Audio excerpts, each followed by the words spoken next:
നല്ല കൃതജ്ഞത വേണം. സൃഷ്ടിച്ച തന്തയ്ക്ക് 10-1 കൊടുക്കണം. ഇല്ലെങ്കിൽ നിങ്ങളുടെയും മക്കളുടെയും രോഗം പോവില്ല. കാരണം ആദ്യത്തെ കോശം സൈഗോട്ട്, അതുണ്ടാകാനുള്ള മൗലിക സാധനങ്ങളിലൊന്ന് തന്തയുടെ ബീജം.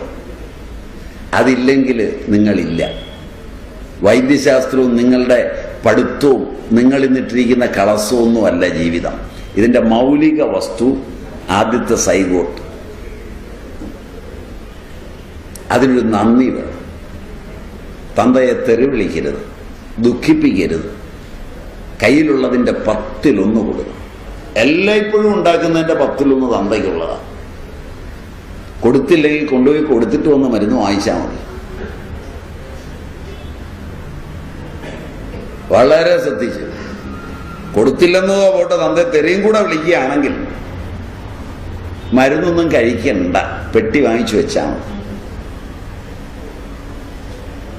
നല്ല കൃതജ്ഞത വേണം. തള്ളയ്ക്ക് കൊടുക്കരുത്.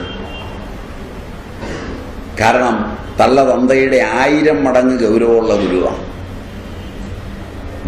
ഉദരത്തിലിട്ട് ഒരു നട ചവിട്ടിയതിന് നിങ്ങൾ ഉണ്ടാക്കിയത് മുഴുവൻ ആ കാൽക്കൽ വെച്ചാൽ മതിയാവില്ല.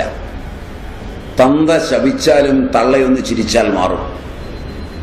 തള്ള ഒരിക്കലും വിഷമിക്കരുത്, ഒരു കാരണം കൊണ്ടും. പെറ്റ തള്ളയെ നിന്ദിച്ചിട്ടും നിരാകരിച്ചിട്ടും വേദനിപ്പിച്ചിട്ടും പോയി 1000 തള്ളമാരുടെ കാല് കഴുകി കുടിച്ചാലും നിങ്ങൾ ഗുണം പിടിക്കില്ല, ഉറപ്പാ. അതുകൊണ്ട് പെറ്റ തള്ളയ്ക്ക് കൊടുത്ത് ചെറുതാകരുത്. പെറ്റ തള്ള എടുത്തിട്ട് വല്ലതും ഉണ്ടെങ്കിൽ നിങ്ങൾ കഴിച്ചാൽ മതി. കൊടുക്കണ്ടെന്ന് പറഞ്ഞപ്പോൾ ഒരു സന്തോഷം ഉണ്ടായിരുന്നു. അപ്പം അതും മാറിയിട്ടുണ്ടാവും. ആലോചിച്ചിട്ട് നിന്നാൽ മതി.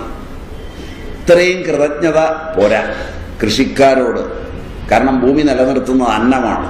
അന്നമുണ്ടാക്കുന്ന കൃഷിക്കാരനോട്, അന്നം പാകം ചെയ്യുന്ന വീട്ടിലെ അടുക്കളയിൽ പണിയുന്നവളോട്, അത് വിളമ്പിത്തരുന്നവളോടൊക്കെ നന്ദി വേണം. ഓരോ ആഹാരവും രസവും രക്തവും ബുദ്ധിയും മേധയും ഒക്കെയായി മാറും. അതിനൊക്കെ നന്ദി വേണം.